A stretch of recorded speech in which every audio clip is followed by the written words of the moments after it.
Orin Dafidi orí 17. Ẹ fi ìyìn fún Olúwa, nítorí ohun rere ni láti máa kọ orin ìyìn sí Ọlọ́run wa, nítorí tí ó dùn, ìyìn sì yẹ.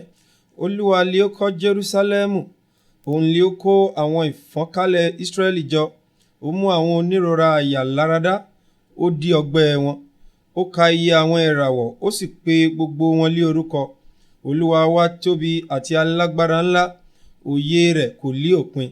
Olúwa gbé àwọn onírẹ̀lẹ̀ sókè, ó rẹ àwọn ènìyàn búburú sí ilẹ̀ yílẹ̀.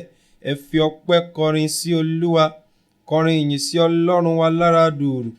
Ẹni tí ó fi àwọ̀ sánmọ̀ bo ojú ọ̀run, ẹni tí ó pèsè òjò fún ilẹ̀, tí ó mú koríko dàgbà lórí àwọn òkè ńlá. Ó fi oúnjẹ ẹranko fún un àti fún ọmọ ìwò tí ń dún. Kò ṣe inú dídùn sí agbára ẹṣin, kò ṣe inú dídùn sí ẹsẹ̀ ọkùnrin. Olúwa ń ṣe inú dídùn sí àwọn tí ó bẹ̀rù rẹ̀, sí àwọn tí ń ṣe ìrètí àánú rẹ̀. Yìn Olúwa, ìwọ Jerúsálẹ́mù, yìn Ọlọ́run rẹ, ìwọ Síónì, nítorí tí ó mú ọ̀pá ìdábùú ẹnu bodè rẹ le. Ó ti bùsí fún àwọn ọmọ rẹ nínú rẹ.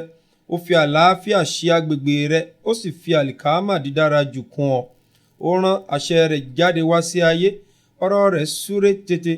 Ó fi òjò dídì fúnni bí irun àgùntàn, ó sì fọ́n ìrì dídì ká bí eérú.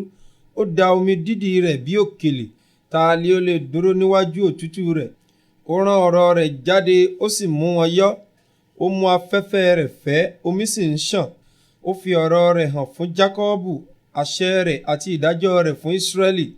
Kò bá orílẹ̀-èdè kan ṣe bẹ́ẹ̀ rí, bí ó sì ṣe ti ìdájọ́ rẹ̀ ni, wọn kò mọ̀ wọ́n. Ẹ fi ìyìn fún Olúwa.